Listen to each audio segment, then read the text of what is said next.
Hey everyone, welcome to the 5 Beer Plan. I'm Brian, and this is the ongoing saga of an everyman's ale trail. In this episode, it's time to dig deeper into the origin of another yeast strain, mash on in my homebrew project, find out what beer makes Robert Beezer tick, and review a beer from Toppling Goliath. But before we get this party started, here is this episode's burning question. What is your favorite American Pale Ale? My favorite is Pseudo Sue from Toppling Goliath. This one is pretty widely distributed here in the Midwest. It is hazy, tropical, and smooth. It has a nice hop bite as well. It is refreshing and absolutely crushable. I hope one day to make it over to beautiful Decorah, Iowa, and have this one directly from the source. So the everyman has a confession to make. A few episodes ago, I was talking about Cali yeast from Cellar Science and what yeast strain it was related to. After listening to the episode again, I realized that I misspoke and said chino. This is not yeast, but a cotton or cotton blend fabric used to make trousers, which are commonly called chinos. So the real origin comes from a yeast strain called chico. Based on all the research I've done, it seems that chico is likely the most used yeast strain in the craft beer industry. So where did it come from? Not surprising, it has its roots in Chico, California, man. And if you're wondering what is so special about Chico, well, that happens to be the location of the original taproom for Sierra Nevada Brewing Company, established in 1979 by a couple homebrewers. According to legend, the founders were provided a yeast strain from Ballantine Brewing located in Newark, New Jersey sometime in the late 1970s. They named the yeast after their hometown, Chico. For further context, Ballantine Brewing was known for its Ballantine IPA, which was brewed for over 100 years. So this yeast traveled from New Jersey to California. Not bad, right? But get this. According to an article on BeerMaverick.com, Chico is apparently the child of the Siebel Institute's BRY 96 strain. BRY 96 was cultured from the Last Piece Brewery in Jigsaw, Puzzleshire, located on the England and Scotland border. The owner of Last Piece Brewery was from Germany. So the lineage goes Germany, Jigsaw, Puzzleshire, Newark, New Jersey, Chico, California. That's a pretty incredible ancestry. So Chico yeast is known for its clean fermentation character that allows the hops to shine through. This makes it perfect for pale ales, American IPAs, and of course West Coast style IPAs. It has a medium to high attenuation and a high flocculation. It is tolerant up to 10 to 11% ABV and works best in a temperature range of 59 to 72 degrees Fahrenheit. So the next time you're brewing, you might want to check out Chico. In this segment of Homebrew Hijinks, it's time to mash in the small-time chocolate porter. While I waited for the 3.5 quarts of strike water to heat up to 169 degrees in my brew kettle, I combined all my grain in my brew bag. The grain bill for this beer was 2 3/4 pounds in total and would contain a wide range of malts. A majority was Maris Otter Pale. Caramel, Black Prince, and Aromatic would round it out. I also added an ounce of rice hulls just to be sure that the grain would not clump together. Once all my grain was in the bag, I stirred it around to make sure that the rice hulls were thoroughly mixed. I plunged the bag into the strike water and stirred the grain to make sure it was all wetted. I took a quick temperature reading and confirmed my mash temperature was 155 degrees. I covered the pot and placed it into my pre-warmed oven, which was set to the lowest setting. I set my timer for 60 minutes and went about preparations for the next phase of brew day. I checked my grain every 15 minutes just to make sure that my temperature was fairly constant through the mash process. As always, the kitchen started to smell amazing. Next episode, it's time to boil it up. Homebrewing can be overwhelming, especially if you are just starting out.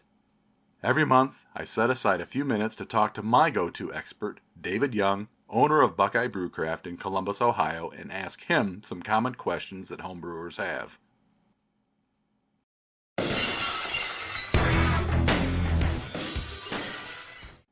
Well, hey, David. I started home brewing 2 years ago, simply following recipes from kits or slightly adapting them from recipes I would find online. How would you suggest that a beginning home brewer approach recipe creation? It's a great question, Brian, and I am so happy to be with you again. So I would think that that's almost the golden rule question of home brewing is the what do I do when it's time to get creative or when I want to make something that's unique to me? I think first and foremost, a resource that's not super widely known amongst newer home brewers is the BJCP. BJCP stands for the Beer Judging Certification Program. And while it is the curriculum and coursework that one would do to become a beer judge, which is really cool and something everyone should look into, they also are the governing body of what makes a beer style a beer style. Often this will determine let's say, New England IPA from a West Coast style IPA and so on and so forth. Knowing what exists as a style is kind of key number one. I know that I love Hefeweizens. Well, what does that mean? If Sure. I've had commercial examples, or of course I can throw a quick recipe together, or yes, I can do a quick internet search. But what is a Hefeweizen? The BJCP is really cool because they'll give you a history and a background of the style itself. They'll give you the flavor, aromatic, and mouthfeel components that make a Hefeweizen. They'll also give you key characteristic ingredients specifically. So in Hefeweizen, you're working with wheat. It's a German wheat beer, and specifically a German ale yeast, specifically Hefeweizen. They'll also give you starting and final gravities for those beers. So you can work backwards a lot of times into a beer by using a BJCP guideline. That's what the styles are called, style guidelines. You can work your way backwards into a recipe just by learning about it.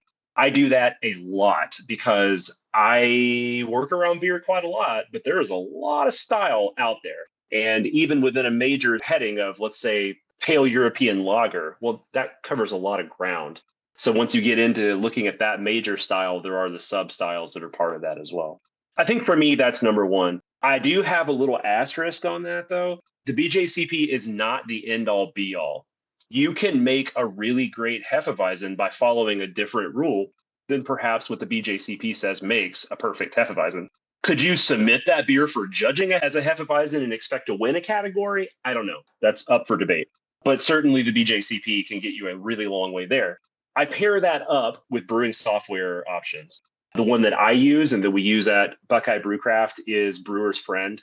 I really don't have a good reason to tell you why that's the one I went with. It was just the one that I thought was most user-friendly across all the different devices that we use. The pricing is really great on it if you want a pro level subscription to it. And that software will coach you through what makes, again, going with the style of a Hefeweizen. Those BJCP guidelines are built into it that let you kind of work backwards from there. And I know, Brian, either I introduced you to or you had been previously using Brewer's Friend I just as had well. started using it prior to us meeting, so yes, but I use it exclusively as well, and I learned a lot from it. Yeah, it's great. The social aspect of it's great. You can share the Buckeye Brewcraft account with anybody, and any recipe that we've made public is then available to them. I find that searching recipes within the software gets me a little closer to home than maybe searching just the internet at large. But it's not always, they're user submitted, so they're not always going to be spot on. You got to take everything with a little bit of caution, but you can really find and narrow down things really great. Other examples, if you don't want to use Brewer's Friend, Beersmith is the one that's been around forever that people use. I used it for a long time until just wanting something a little more, for lack of a better term, modernized.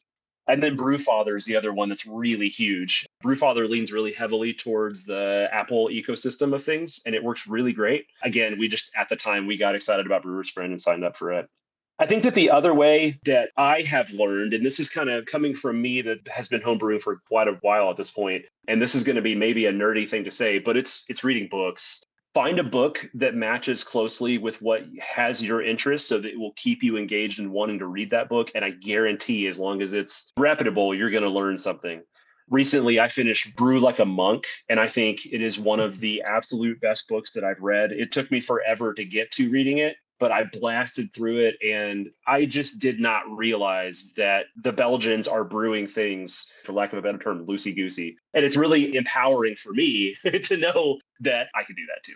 I also or engage a lot with some YouTube channels. There are a lot. So the ones that I may mention certainly are just the tip of the iceberg. But watching others do this in person and getting that little bit of a knowledge of what somebody else is personally doing can be super helpful. The one that I refer people to a lot, we're talking specifically recipe creation, is the Apartment Brewer. That gentleman's name that runs that channel, his name is Steve. He is an incredibly detailed person. He does a phenomenal job of explaining the why behind the what and what he is doing. The videos are a little bit longer, so you typically have to invest a little time. They can be upwards towards half an hour, but you will learn about styles from Steve, the Apartment Brewer, for sure. That's a great hint. Huge other ones. Brewlosophy is both an internet powerhouse and a YouTube powerhouse. A gentleman that just in the past couple of days posted a video and saying he's going to slowly work his way back into videos is a guy named Larry with a channel called Beer and Barbecue Larry. Goofy guy, really awesome guy, Midwestern guy. He breaks down things a lot of times to their lowest common denominator to make cool beers. And then you've got some other ones. Most notably for me is a Columbus native that's now actually in Colorado that has a great channel called Hops and Gnarly. Weird name, but really great channel. Again, kind of breaks it down to the lowest common denominator. And then lastly, Clawhammer Supply. If you want entertainment, they are the place to go. I don't know that you're always going to learn the greatest beer styles from them, but if you want to look at how people that actually manufacture a brewing system that you can use do things loosey-goosey, it's a great channel. But I think lastly, Brian, learning how gravity affects beer is a really big part of recipe creation.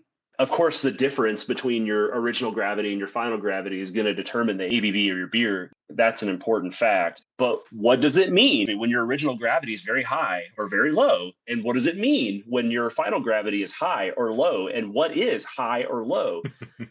Those things are important to know. And I do kind of go back to the BJCP guidelines of helping folks understand, this is a Hefeweizen. It needs to be in this range. However, having a beer that finishes at, let's say, 1.012 or 1012, as we would say, how does that taste different? And how does that hit the palate different than something that would finish at 1008? Or conversely, a stout that finishes at 1020. What does that mean? And once you learn a style and you learn what the style should taste like, you then can use various ingredients in your recipe building to make it start out as high and finish as low, or vice versa, as you want to. And how you get there with the grains or the extract, honestly, it's kind of up to you. You can do just about anything. We work a lot of times with what we call the 80-20 rule. We're not really going to go with the Pareto's principle. That's not what we're talking. It's an 80%, 20% rule of generally we're going to use 80% of a base grain or multiple base grains to add up to 80% and 20% of something else or a combination of something else, specialty grains, flake grains, whatever it may be. You can get really darn far by using the 80-20 rule. You start with what your expected alcohol percentage you want to be is, and then you work the grain or the extract in with the 80-20 rule to get there, and you can get pretty darn close. If you have a question that you'd like answered, reach out to me at 5beerplan@frontier.com and put Ask the Expert in the subject line. Also, if you are ever in need of homebrew supplies with great customer service, expert answers, and high-quality supplies, please check out Buckeye Brewcraft. You can find them on the web at buckeyebrewcraft.com and tell them that you heard about them on the podcast. Now, it's time for Barstool Banter. This episode, I wrap up my interview with Robert Beezer from Yeast Labs. The topics turn from yeast to beer, where I find out more about his homebrewing history and favorite styles of beer. So do you advise, do professional breweries reach out to you and ask for advice on, they'll say, hey, I'm going to try to come up with such and such beer. What kind of a yeast would be best used for this? Yeah, it happens all the time. And we're happy to help. I guess on our website, again, we've tried to have a pretty comprehensive list of what strains work for what styles or what styles should consider what strains. So we try to have that information pretty available, but we're always happy to talk about it too. Everyone's goals are different, and we like to think we know these yeasts better than most people. So hopefully give you the right advice. I'm going to refer back to your website periodically, as I continue to grow as a home brewer, because I think I stand to learn a lot from what you have done over the last 30 to 40 years there at Y Yeast. Yeah, it's a pretty good resource, and where we try to add new information about our strains as it becomes available as well. It's there to support anybody looking to develop a recipe and pick a new strain. There's a lot of funding and research as well, which is cool, coming out of like academia, and a lot of that gets published. We got some great professional organizations that put out a lot of research as well. But yeah, even when I started brewing in college, I mean, I think I learned more from the homebrewing forums than anywhere. I For don't know if you sure. lingered on those too much, but if any Uh, question you've got, you can find an answer out there. You just got to take it with a grain of salt sometimes. right. And I'm a little bit jealous. I mean, gosh, you're out there in the Pacific Northwest. You've got, your yeast lab there. You've got some great hop fields out there in that area. So, it really is a hotbed of, the brewing industry, if, in my mind, as far as that goes. Yeah, it's a pretty cool experience. We got the Yakima hop fields just a couple hours north, and we got the Willamette Valley hop farms a couple hours to the south. Then if you drive directly east, we've got wheat and barley fields, and we're making the yeast right here. Pretty incredible. Pretty Yeah, incredible. So let me ask you this. Since you have homebrewed before, what is your favorite yeast species that you have used in your beer? great question.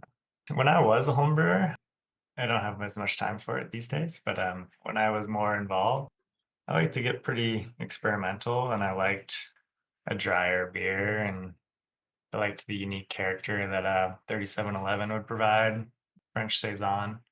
Not maybe as popular of a yeast for professional brewers because it's one of those diastatic strains that Hmm. some people consider a contaminant and don't even want to bring in their brewery. But as a home brewer, you got a little less to worry about, and you can experiment more and play with strains like that. So I had a lot of fun making saisons and trying to make farmhouse beers with that strain. That's cool. I'm actually going to be making my first saison hopefully this fall, but I'm looking forward to trying something new. So it's fun trying different styles. Totally. That's what home brewing is all about, and I think that's why it became so popular. It was part of like when craft beer was growing as well, was a lot of beers weren't available, and so if you learned homebrew, you could make exactly what you wanted. These days, you can probably find whatever you want to, but Right. still fun to make it yourself. Yeah, for sure. And I think from a home brewing standpoint, I mean, gosh, we really are in the golden age of brewing because you have great quality hops you can get, great quality yeast you can get, great quality grains you can get. I mean, heck, you can buy small RO, reverse osmosis, things for your home to be able to get pure water. I mean, really, it's pretty crazy how far home brewing has come since Y Yeast has been in business. Yeah, they've taken a lot of the hard work away from us, especially with how high quality the malts are you can get as a home brewer and the freshness of the hops and the yeast. So makes it not that it's not challenging still, but it takes away a lot of the guesswork for sure. Yeah, yeah. And the technology. I mean, gosh, last year I saw tilt hydrometer on the internet and I was like, what is this? And I'm like, oh, I need to have this. So I have a tilt hydrometer that I use that I can track, my ABV as it's going through and fermenting, which is pretty awesome. I use Yeah, Brewer's Friend or other programs like that to keep track of my recipes and be able to tweak them. I mean, gosh, in the old days you had to do all that by hand and try to remember and write everything down. And you don't have to do that as much anymore. yeah. I've still got a written notebook of my first homebrew recipes, but Cool. now they're all on my phone as well. Yeah, yeah, yeah. I have a notebook as well that I make notes because, yeah, sometimes it's nice just to be able to refer back to that on the fly. So again, you're out there in the Pacific Northwest. What are some of your favorite breweries out there in Oregon? Yeah, we've got a number of good breweries kind of right here in the gorge where I live. We got Freeman Hood River, and they're making great beers. I love them. For the size of our town, we've got plenty of beer to go around. Then we've got another small brewery in the gorge called like Dwinell Country Ales. They're up in Washington, technically. They're doing really awesome, like spontaneous fermentations. So they're not using any of our product, but that's okay. But, they're still making great beer, doing mostly spontaneous fermentations using a lot of fruit. Because in our area, we've got a lot of orchards and a lot of tree fruit, which are great sources of wild yeast. But then, yeah, of course, Portland's only an hour away as well. So we've got just a plethora of breweries coming and going, and I don't know. When I was in college, I was drinking a lot of like Great Notion and like DeGard, where some of the breweries that kind of really got me into craft beer and yeah, getting excited about it. And both those are still around as well. But nowadays, drinking more sessionable lagers mostly, and so beers from like Occidental or Wayfinder are some of my favorites currently. Okay. I don't know that I've ever had anything from either one of those breweries. Gives you an excuse to travel. Exactly.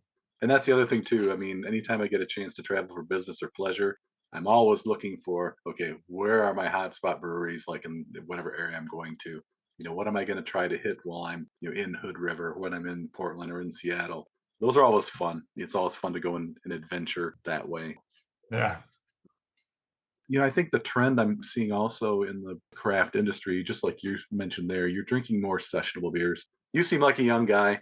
I'm not such a young guy anymore, but I also see the benefit of, since my stomach can't necessarily handle triple IPAs every day, I do find myself drinking, like today, I take a break every spring and fall and do like non-alcoholics. I'm drinking non-alcoholic Black Butte from Deschutes. Tastes pretty doggone close to the original, although I know that it's, the original is pretty fantastic. But I know a lot of people are going to the more sessionable, lighter beers, the lagers, pilsners, whatever. Are you seeing that trend with your sales with respect to the consumption of those particular lighter styles in the industry? Yeah, certainly. Sales on lager yeast are historically been pretty stable. Lately, a slight uptick for sure. I guess like the best example of like any industry, we're influenced by the trends, but for 20 plus years, 1056 American Ale 1 was by far the best selling yeast. It's kind of the yeast strain that built the craft beer industry in America. But about like 7 or 8 years ago, when hazy IPA became a thing and people realized that 1318 London Ale 3 had a really like fruit forward flavor profile and interacted with dry hopping to create that really stable haze. When people realized that that strain was so good for hazy IPAs, watching the growth of that strain in our facility was pretty incredible. And to this day is still now like our top selling yeast strain because of how popular hazy IPAs became. And then maybe some companies had adopted 1318 as maybe a house strain and use it for other beer styles as well. That was pretty cool to see. I was kind of on the tail end of it when I joined, but it was kind of right when like 1056 and 1318 were even, and then 1318 kind of pulled away when hazy IPAs really just started to dominate. But yeah, nowadays, especially like maybe in the summer and more of like a consumer preference for lighter beer, the lager strains definitely perform pretty well for us. Do you ever have trouble keeping up with demand? There are certainly times when certain strains will, if we haven't forecasted correctly, that we are having a trouble. And just inventory management in general, when you have a living organism, Yeah. is pretty challenging. And the propagation process itself, takes a few weeks. So it's not like if we don't have something that day, we can just make it and send it out tomorrow. So yeah, it's a balancing act for sure of making sure we have the yeast that people are wanting. Sure. But thankfully, like we talked about, recommending yeast strains, that we have so many similar yeast strains that maybe if one's not available, there's usually a good alternative that hopefully we'll be able to provide. And Yeah. it's kind of the same story if you go to a homebrew shop and they don't have the one you wanted, but there is this one here, and it'll probably work out pretty well as long as you make sure that it's a good substitute. Maybe reference the website. Right. Do you find there to be a lot of competition in the yeast field? I mean, yeah, there's certainly a number of liquid yeast companies specifically supporting the beer industry, whereas 38 years ago there was not. Right, right, right. So yeah, it's definitely a more challenging market currently. Thankfully, though, like a lot of these yeast companies are kind of spread out, and maybe sometimes there's preference for breweries because they're closer regionally, and we have to ship products overnight priority just due to its perishable nature once again.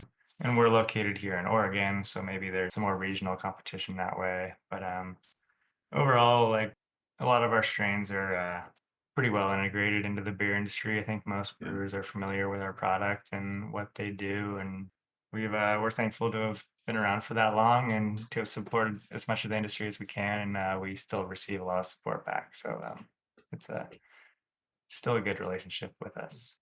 What's the shelf life of a commercial product? So, like when I go to my homebrew store and I see a package of, Y yeast, what is the shelf life of that?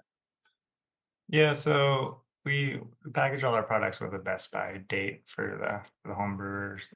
And so it's calculated from like when it leaves our propagator, and it'll be like if you're within 2 months of that expiration date, that's when we recommend doing a starter.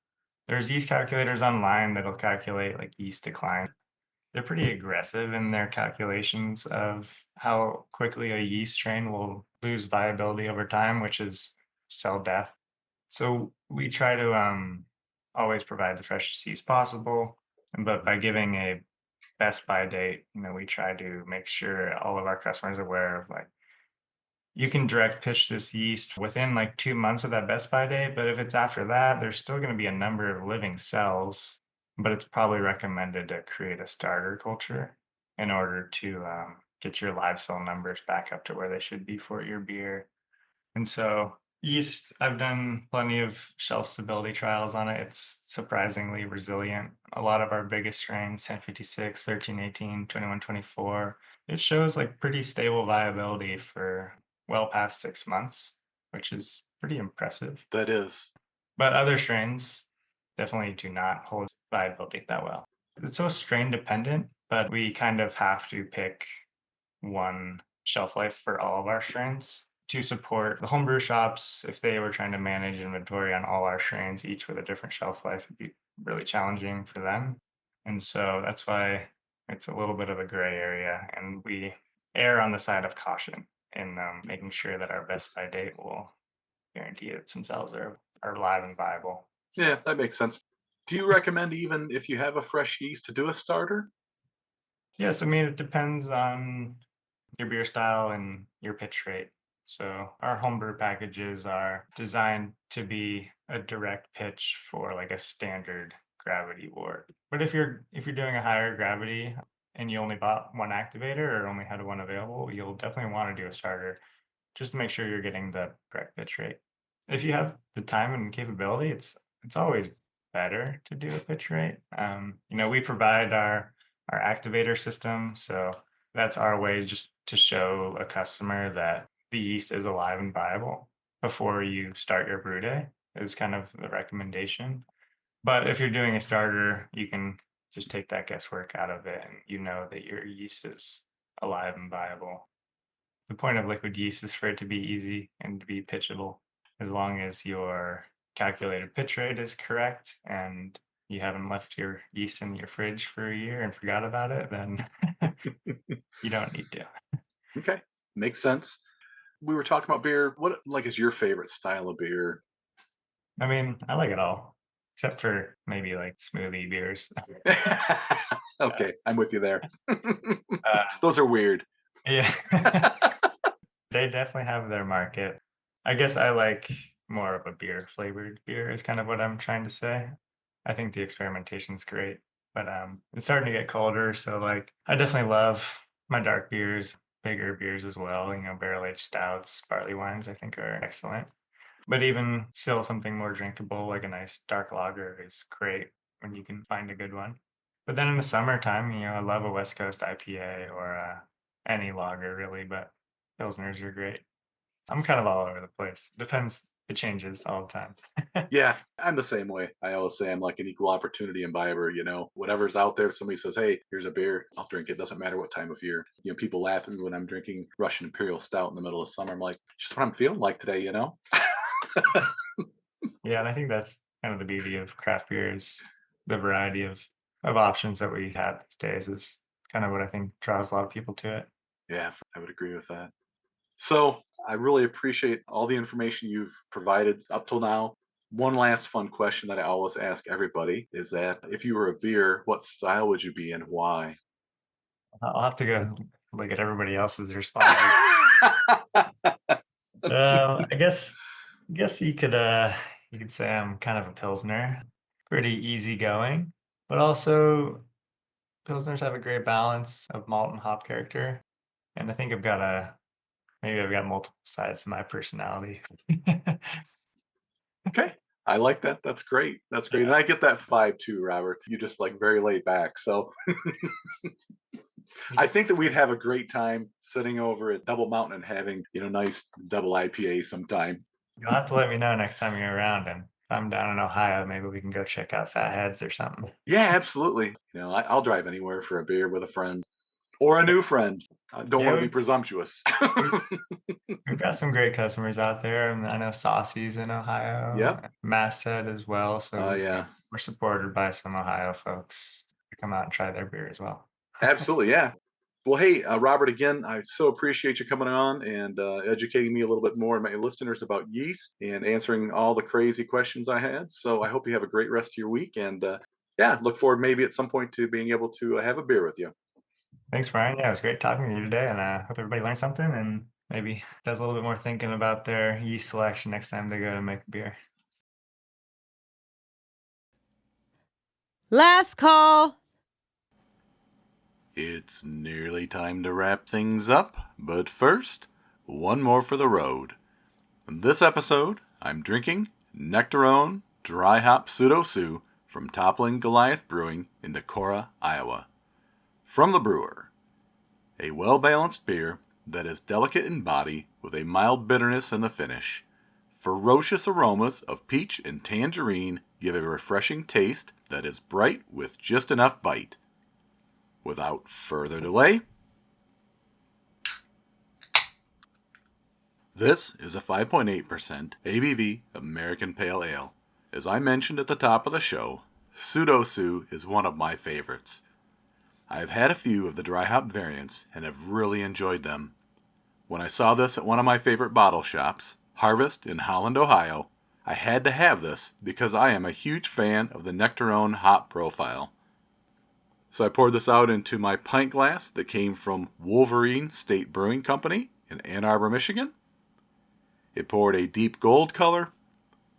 And of course, as soon as I popped the lid on this, strong aromas of stone fruit just oozed forth. So on the nose, I get that nice strong stone fruit. Tangerine, peach, nectarine. It just is all so luscious and juicy. First sip impression. Oh yeah. So this is another nice variation on Pseudo-Sue.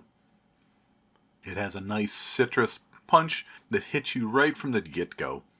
It's smooth, and it isn't too overpowering, but it just really leans into that whole stone fruit flavor that I would expect from this particular hop variety. That just is such a great tasting beer. Toppling Goliath really knocked it out of the park when they introduced Pseudo-Sue years ago. And every time I have it, I keep thinking to myself, it can't get any better. But you know what? This particular variation reminds me that yes, it can get better. For those here in the Midwest, Toppling Goliath is fairly well distributed. I see it at a lot of bottle shops now. It is just such a nice, refreshing citrus flavor. And it has a little bit of that grapefruit peel finish that just dries your palate just ever so slightly that make you want to go back in and try it one more time. The more and more that I drink pale ales, I really like those that have a little bit more of a hop bite to them, a little bit something more than just a straight up bitterness. This really hits the notes for me. I really enjoy Pseudo-Sue. Again, I may be a little bit biased as far as that goes, but this Nectarone dry hop edition just really puts it over the edge for me. I give this one a strong 4 tasters out of 5 on the flight board. Cheers, Toppling Goliath Brewing. I'm always looking for new craft beverages to review, so if you've got one from your favorite local craft brewery, meadery, or cidery you'd like me to drink and describe, reach out and let me know. That's all for this episode of the 5 Beer Plan. With so many podcasts out there, thanks for choosing to listen to mine. Join me next time as I document a rainy day crawl, travel to the so-called Bermuda Triangle of beer in southern Indiana, continue with the homebrew project, and review another beer. Remember to hit the subscribe button on your preferred podcast platform to be notified of new episodes. Follow me on Instagram as well, 5beerplan 2022, to see what is happening on my personal ale trail. I'd love to hear from you, and there are several ways you may do so. Leave a comment for this episode on Spotify, direct message me on Instagram, or email me directly, 5beerplan@frontier.com. Be sure to support your local breweries, choose your beers wisely, and drink them responsibly. Until next time, keep walking your ale trail. Stay thirsty, my friend.